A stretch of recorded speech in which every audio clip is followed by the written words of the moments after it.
வணக்கம் நண்பர்களே, welcome to movie critic channel. நீங்க ஹாரர் பட ஃபேனா?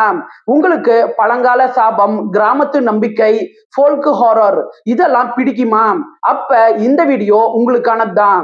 இன்னைக்கு நாம பார்க்க போற திரைப்படம் 2024ல ஒரு இந்தோனேஷிய ஹாரர் படமா வெளியான பெரம்புவான் பெம்பவா சியால், அதாவது த குயின் ஆஃப் விச்கிராஃப்ட். இந்த படம் எப்படி இருக்கு? வாங்க ரிவ்யூக்குள்ள போலாம். கதை அப்படின்னு பார்த்தா இந்த படம் மீரா அப்படிங்கிற ஒரு பொண்ணை சுத்தி தான் நடக்குது. அந்த பொண்ணுக்கு ஒரு பழங்கால சாபம் ஒண்ணு இருக்கு. அது என்ன அப்படின்னு பாத்தீங்கன்னா, அந்த பொண்ணு காதலிக்கிற இல்ல திருமணம் செஞ்சுக்கிற ஆண் கொடூரமா இறந்து போவாரு. சோ ஊர்ல இருக்கிறவங்க இந்த பொண்ண அதிர்ஷ்டம் இல்லாத ஒரு பெண் அப்படின்னு சொல்லி ஒதுக்கி வைக்கிறாங்க.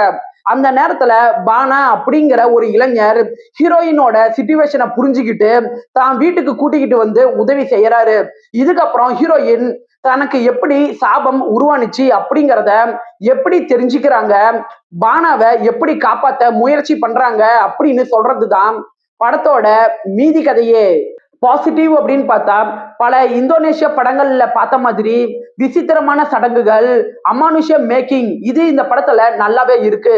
உங்களுக்கு இம்பெடிகோர் படம் பிடிக்கும்னா இந்த படத்துல வர அந்த கிராமத்து ஹாரர் உங்களை இம்ப்ரெஸ் பண்றதுக்கான வாய்ப்பு இருக்கு. இந்த படத்துல மீரா கதாபாத்திரத்துல நடிச்சவங்க சூப்பராகவே நடிச்சிருக்கிறாங்க. பயம் மற்றும் குற்ற உணர்ச்சி இத தன்னுடைய ஃபேஸ் ரியாக்ஷன் மூலமா நல்லாவே காட்டியிருக்கிறாங்க. இந்த படம் 1 மணி நேரம் 37 நிமிஷம் இருக்கக்கூடிய சின்ன படம். குயிக்கா உங்களால பார்த்து முடிக்க முடியும். படத்தோட சவுண்ட் டிசைன் ஆகட்டும், அந்த டார்க் அட்மாஸ்பியர் ஆகட்டும், இதெல்லாம் படத்துல நல்லாவே இருக்கு. படத்தோட கடைசி 20 நிமிஷத்துல ஹீரோயினுக்கு எல்லா உண்மைகளும் தெரிஞ்சிரும். அதுக்கப்புறம் வர காட்சிகள் விறுவிறுப்பா இருக்கு. குறைகள் அப்படின்னு பார்த்தா இந்த படத்துல ஹாரர் காட்சிகள் இருந்தாலும் அந்த காட்சிகள் ஜம்ப்ஸ்கேர் அளவுக்கு இல்லாம போயிடுச்சு. படத்தோட திரைக்கதையை பத்தி சொல்லணும்னா, அடுத்து என்ன நடக்க போகுது அப்படிங்கிற ஒரு பரபரப்பை பெருசா ஏற்படுத்தாம திரைக்கதை பிளாட்டா தான் மூவ் ஆகுது. இந்த படத்துல வன்முறை மற்றும் ரத்தம் தெறிக்கக்கூடிய காட்சிகள் இருக்கு. சோ இதயம் பலவீனமானவர்களுக்கு இந்த படம் செட் ஆகிறது கஷ்டம். இந்த சாபத்துக்கு காரணம் என்ன அப்படிங்கிறத ஒரு பிளாஷ்பேக் மூலமா சொல்லுவாங்க. அந்த பிளாஷ்பேக் பெரிய இம்பாக்டை ஏற்படுத்தல. ஓவராலா இந்த படம் ஒரு ஆவரேஜான படம் தான். 10க்கு 6.1 ரேட்டிங் கொடுக்கலாம்.